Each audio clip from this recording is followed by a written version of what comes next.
आज पहली रात थी। बिस्तर पे फूल सजाए गए थे। नबीला और कामरान की शादी हुई थी। शादी बहुत धूमधाम से की गई। नबीला बेड पे बैठी थी।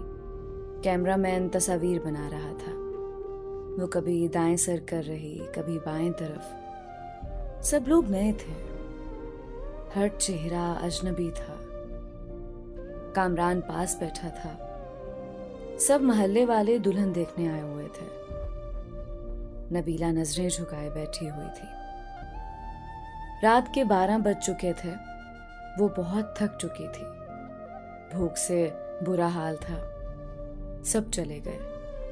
दरवाजा बंद हुआ। कामरान नबीला के पास बैठा। आप ऐसा करें, चेंज कर लें, थक गई होंगी। नबीला ने ड्रेस चेंज किया। भूख से उसकी हालत गैर हो रही थी, लेकिन क्या कर सकती थी। कामरान को उसकी थकन से क्या वास्ता था। वो मोहब्बत भरी बातें करना चाहता था। नबीला को अपनी मर्दानगी का रोब डालते हुए बोला, देखो, मुझे तमाशे अच्छे नहीं लगते। मेरी बातें कान खोल कर सुन लो। मैं बार बार ये बातें नहीं बोलूंगा। घर के सारे काम तुम्हारे जिम्मे हैं, खाना बनाने से लेकर झाड़ू सफाई तक। सुन रही हो ना? नबीला ने हाँ में सर हिलाया। नबीला सोच रही थी, कोई गिफ्ट देगा, कोई मोहब्बत भरी बातें करेगा, लेकिन उसको नबीला से काम करवाने की फिक्र थी। शादी के दिन गुजर गए। हाथ में झाड़ू, मुकद्दर में किचन लिख दिया। नबीला की जेठानी उनकी रिश्तेदार थी, लेकिन ये गैरों से ब्याह कर गई थी। नबीला खाना बनाना, साफ सफाई करना, कपड़े बर्तन सब काम करती। जब थक कर टूट जाती तो रात को शौहर के नखरे उठाती। कामरान बहुत रूखे हुए लहजे में बात करता था नबीला से। रात डिनर हुआ, अपने कमरे में चला गया। नबीला कामरान के पास बैठ गई। कामरान, शादी को 3 महीने गुजर गए हैं। आप मुझे कहीं घुमाने लेकर नहीं गए। कामरान हैरत से देख रहा था नबीला की तरफ। घुमाने मतलब? कहाँ जाना है तुमने? उसने इतने रूखे लहजे में पूछा कि नबीला सहम से गई। आप क्यों इतने गुस्से से बात करते हैं मुझसे? कामरान टीवी देखते हुए बोला, जाओ मेरे कपड़े इस्त्री करो।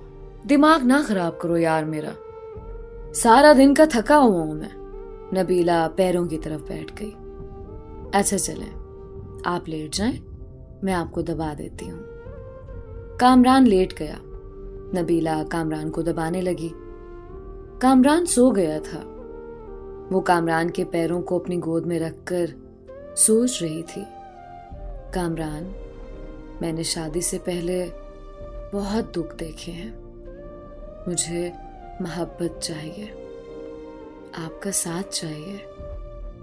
आप क्यों मेरी आंखों से मेरा दर्द नहीं समझ पाते? असल में नबीला की मां नहीं थी।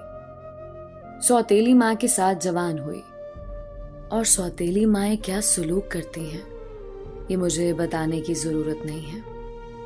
नबीला ने बहुत दर्द सहा था सौतेली मां के हाथों। यहां एक जुल्म ये भी तो किया गया था, नबीला 20 साल की थी और कामरान 36 साल का। जैसे नबीला से जान छुड़ानी थी उन लोगों ने। वो कदमों के साथ लिपटी हुई अपने हमसफर से एहसास की भीख सी मांग रही थी। सुबह वो फजर की नमाज से पहले जाग जाती।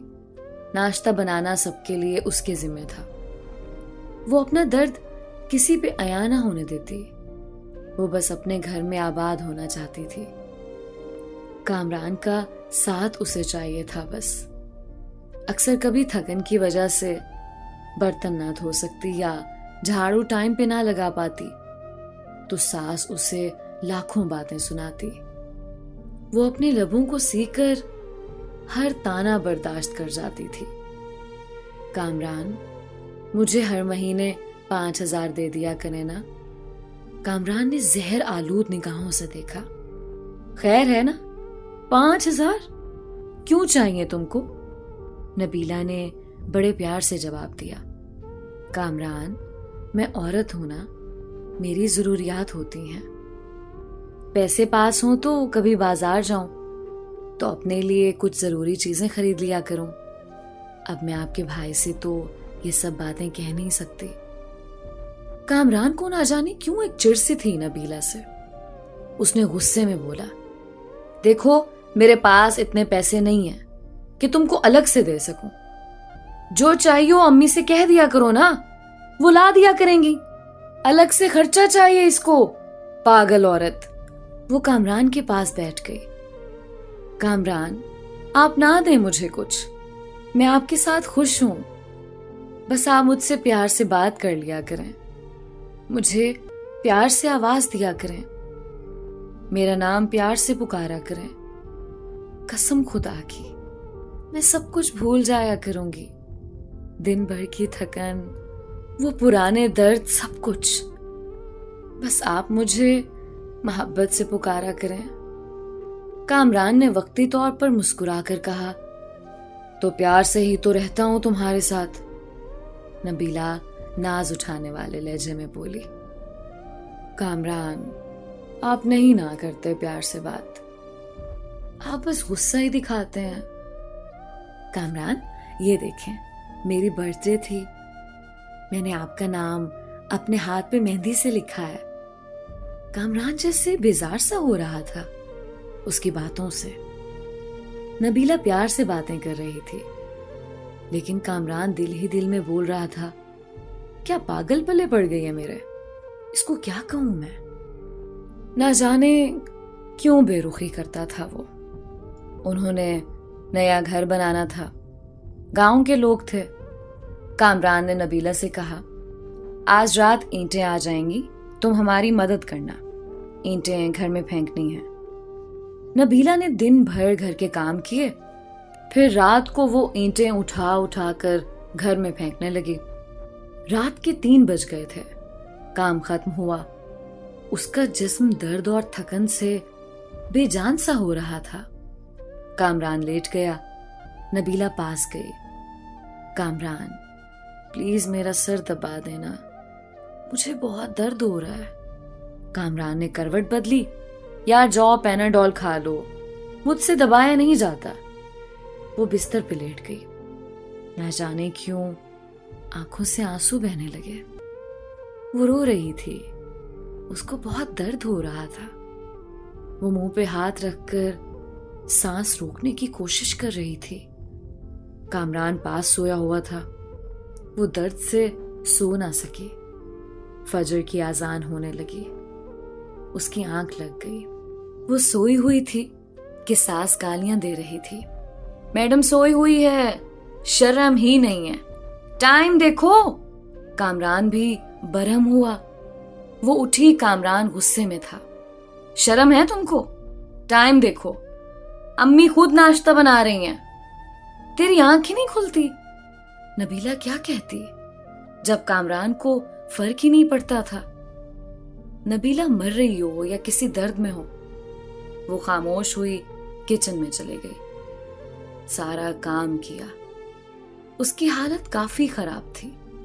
उसने किसी से कुछ ना कहा। शादी को 3 साल गुजर गए थे, लेकिन औलाद नहीं थी।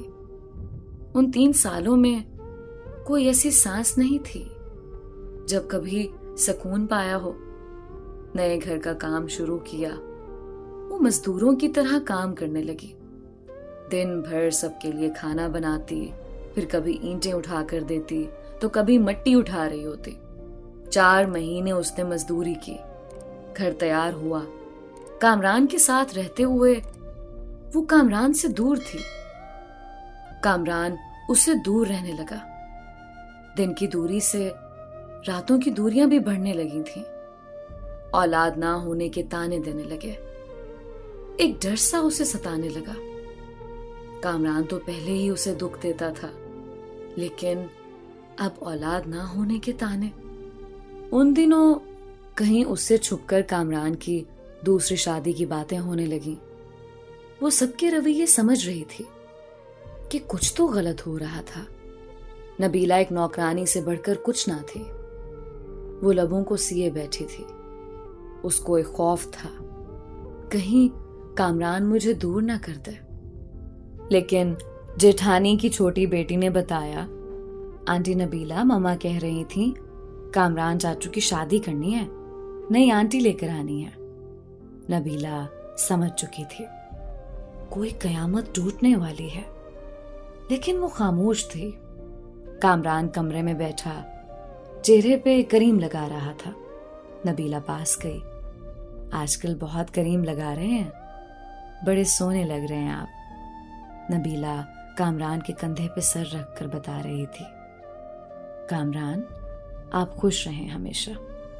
मैं नमाज पढ़कर आपके लिए बहुत दुआएं मांगा करती हूँ, आपकी जिंदगी की दुआ मांगती हूँ। आपके साथ ही तो मेरा सब कुछ है। जैसे वो एक दर्द दिल में छुपा कर खुद को समझा रही हो कि कामरान मुझे कभी नहीं छोड़ेगा। और फिर वो दिन आ गया। लड़की वाले कामरान के घर आए। सास ने सख्ती से कहा, खाना बनाओ और अपने कमरे में चली जाओ, सामने ना आना मनहूस। वो इतनी बेरुखी समझ रही थी। उसने शादी के बाद एक काम सीख लिया था, दर्द को छुपाना, खामोशी से रोना और बेपनाह गिले लेकिन शिकवा ना करना। वो वापस पलट कर देखती तो सौतेली माँ थी जो उसे वापस कबूल ना करती। सामने कामरान की शादी थी जो कभी भी धक्के देकर निकाल सकता था। कामरान का रिश्ता तय हुआ। कुछ दिनों में ही दूसरी बीवी को ले आए ब्याह कर। जिस कमरे में वो कामरान के साथ रहती थी, आज उस कमरे में कामरान की बाहों में कोई और थी। उसे अलग से एक कमरा दे दिया। वो हसरत भरी निगाह से देखती रहती थी। कामरान अपनी दूसरी बीवी को मरी घुमाने ले गया। वो बहुत खुश था, लेकिन एक दीमक दर्द नबीला को खाए जा रहा था। घर के काम, दिन भर की थकन, रात की तन्हाइयां, दर्द बेपनाह, लापरवाही। नई दुल्हन को सब बहुत प्यार करते थे, लेकिन नबीला एक कोने में पड़ी शायद मौत के करीब आ गई थी। और फिर एक रात वो कमरे में सोई हुई थी। शायद आज वो दर्द बर्दाश्त न कर पा रही थी। सर का दर्द शदीद था। वो सर पे दोनों हाथ रखे चीखने लगी। सब अपने कमरों में सो चुके थे। दर्द इतना शदीद था, बर्दाश्त न कर पाई। वो कामरान को आवाजें देती रही, लेकिन कामरान दूसरी बीवी की बाहों में सो रहा था। वो जमीन पे गिर गई, तड़पने लगी। ना जाने कितनी आवाजें दी थी उसने, और आखिर वो सुकून की नींद सो गई। वो दुनिया छोड़ गई। सुबह सास गालियां दे रही थी, कमीनी आज भी नहीं उठी नाश्ता बनाने के लिए। कामरान ने आवाज दी, अम्मी नबीला को बोलो हमारा नाश्ता हमारे कमरे में भेज दे। माँ ने गाली दी, वो मनूस सोई हुई है अभी तक, सोने दो आज उसे, कोई ना जाए उसके कमरे में। दोपहर का वक्त हो रहा था।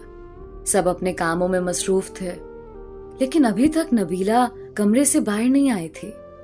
आखिर सास कमरे में गई, देखा नबीला ऊंधे मुंह जमीन पे पड़ी थी। सास ने शोर मचा दिया। सब इकट्ठे हो गए। देखा वो अकड़ चुकी थी। उसकी लाश को चारपाई पे डाला। उसके आंसू अभी तक आंखों में थे। अचानक से कैसे मर गई? उन लोगों ने उसे दफना दिया। जनाजा हुआ। कोई आंख ना रोई थी। एक दिन उसके कमरे की सफाई करते कामरान की दूसरी बीवी ने देखा कुछ रिपोर्ट और दवाइयां थीं उसके कमरे में। वो देखकर हैरान हो गई। उसको ब्रेन ट्यूमर था। न जाने कब से वो ये दर्द सह रही थी। एक डायरी भी लिख रही थी। यहाँ वो अपने दर्द लिखा करती। उसकी डायरी के कुछ जुमले, कामरान मुझसे रूठा रूठा रहता है, मेरी तरफ देखता ही नहीं। आज मैंने सारा दिन मजदूरी की, कामरान ने मुझे ठंडा पानी पिलाया, मैं बहुत खुश हुई। कामरान कहता है मैं बहुत अच्छी हूं, लेकिन फिर भी पता नहीं क्यों मुझसे दूर रहता है।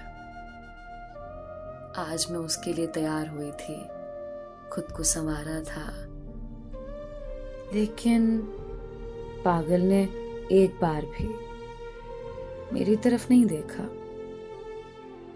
फिर मैं नाराज भी नहीं हुई। वो बहुत डांटता है कुछ कहूं तो। मुझे जानलेवा बीमारी है, लेकिन मैं कामरान को नहीं बताऊंगी, वो परेशान हो जाएंगे। हमारा घर बनकर तैयार हो गया है, मैंने अपना कमरा बहुत सजाया है। कामरान की शादी कर रहे हैं, मुझे घर से निकाला तो कहाँ जाऊंगी मैं? मेरा तो कोई है भी नहीं, बस नौकरानी बनकर मरने तक यहीं रहूंगी। कामरान अपनी दुल्हन से बहुत प्यार करता है। उसे बर्गर ला कर दिया, मैंने कहा मुझे भी ला दो। कहता है तुम बर्तन धो जाकर, दिमाग ना खराब करो मेरा। मैंने बर्गर ही तो मांगा था। आज सुबह से मेरी सांस रुक रही है, ऐसे लग रहा है मेरा वक्त करीब आ गया है। काश कामरान की बाहों में मर सकती, काश कामरान मेरा दर्द समझता, मुझे सीने से लगाता, मैं सुकून से मर जाती। कामरान आप कभी मेरी ये डायरी पढ़ें तो खुद को मेरी मौत का जिम्मेदार ना ठहराना। बहुत प्यार करती हूं आपसे, बस नसीब से हार गई। शायद मेरी किस्मत में खुशियां नहीं लिखी। और हाँ पागल, एक बर्गर ही तो था, कंजूस, तो मुझे ला देते तो क्या हो जाता? डांटने की क्या जरूरत थी? अपनी दूसरी बीवी का ख्याल रखना।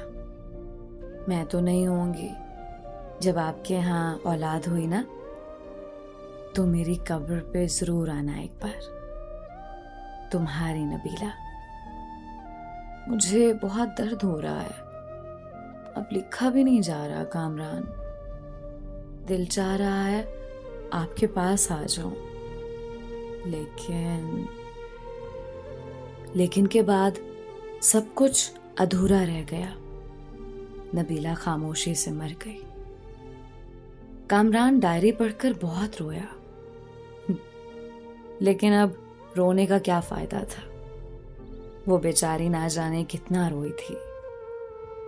उसकी कब्र पे कदमों की तरफ बैठकर माफी मांगने लगा, लेकिन अब माफी मांगता या कुछ भी करता, वो कहां लौट कर आने वाली थी। ऐसे ही ना जाने कितनी नबीला आज भी हैं जो अपने हमसफर की बेरुखी पे जी रही हैं, जो दर्द सहते हैं, शिकवा नहीं करती। अरे बेकदरो, अपनी हमसफर को मोहब्बत से देख ही लिया करो। खुदा की कसम, वो हर दर्द हर दुख भूल जाती हैं, इससे पहले कोई नबीला दुनिया से चली जाए। और आपको जब समझ आए तो बहुत देर हो चुकी हो। कयामत के दिन माशर में पूछा जाएगा,